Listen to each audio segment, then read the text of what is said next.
Hey everyone, and welcome back to The Explainer. I'm your host, and today we've got a lot to get through.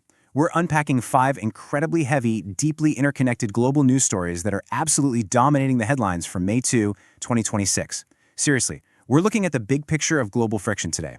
We are currently witnessing a world in massive transition. It's this intense period marked by sudden military realignments, huge economic trade battles, a pretty shocking domestic corporate collapse, and a totally devastating humanitarian crisis that, honestly, the world is largely turning a blind eye to. It's a ton to cover, I know.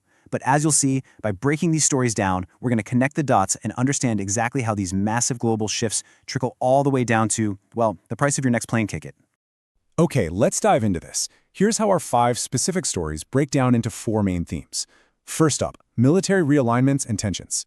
Second, transatlantic trade wars. Third, the Spirit Airlines collapse. And finally, deepening humanitarian crises. All right, Section 1, military realignments and tensions. 2 major military moves today really highlight a world in flux. So the first move all comes down to the number 60. Today, President Trump officially notified Congress that active military operations against Iran are being terminated. This is to comply with the 60-day legal deadline of the War Powers Resolution.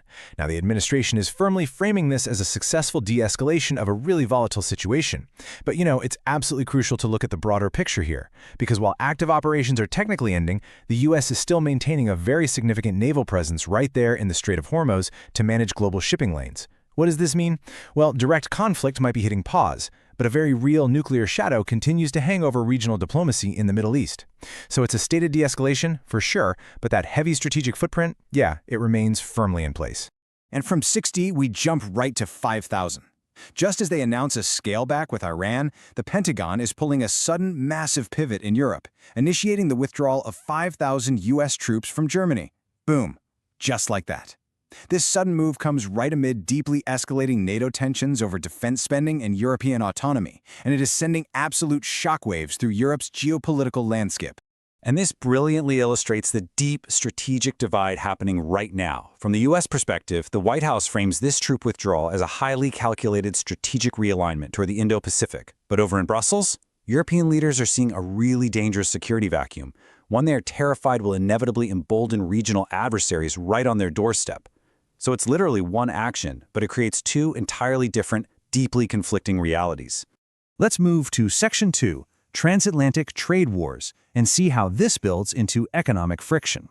Because that diplomatic fatigue and military friction we just talked about, it's now spilling over into a full-blown trade war driven by protectionism. To ground us real quick, protectionism is the economic policy of restricting imports from other countries using things like tariffs and quotas. For decades, the Western alliance was built on free interconnected trade, right? But right now, we're seeing economic protectionism completely take precedence over those long-standing Western alliances. The gloves are literally coming off, and nations are looking inward to protect their own industries, even at the direct expense of their closest allies. And here's the real-time fallout of that. The U.S. is officially moving forward with a massive 25% tariff on European automotive imports. And the reaction? Instantaneous. The European Commission fired right back, signaling immediate retaliatory measures against American agricultural goods. It's a classic rapid-fire trade war escalation. A blow to European cars is instantly met with a counterpunch to American farmers. This right here is exactly how global economic stability begins to fracture. Moving on to Section 3, the Spirit Airlines collapse. Let's see how this hits closer to home. Now, what's really interesting about this slide is how it maps out the exact domino effect of these massive global shocks. You might be wondering how geopolitical shifts impact you directly. Well, sustained high fuel costs and a broader gas price backlash completely crushed airline margins. Then, when a federal rescue package totally collapsed, Spirit Airlines was left with zero capital and officially ceased all operations today. The real-world impact? Thousands of stranded passengers and a guaranteed spike in your future domestic travel costs. It's a perfect storm of economic pressures resulting in a very tangible loss for everyday travelers. The whole shebang just fell apart. Let's pivot completely now to Section 4, Deepening Humanitarian Crisis. While global powers are so distracted by troop movements and trade wars, a massive blind spot has opened up. Take a look at this. In South Sudan, over half of the entire population is currently facing acute food insecurity. Over half! We are talking about a catastrophic famine ravaging an entire nation. It is a crisis of almost unimaginable scale, and it's happening right now. So the crucial point is, why isn't the world rushing to help? Why can't the global community mobilize resources to stop a famine? It all comes down to diplomatic fatigue. International attention is entirely fractured right now. Humanitarian leaders are literally screaming for a pivot toward this East African crisis, but the world's governments are entirely consumed by the US-China tech certification wars. Actually, scratch that. It's not just the tech wars, it's the Middle Eastern tensions we just discussed, and the escalating trade hostilities between historic allies.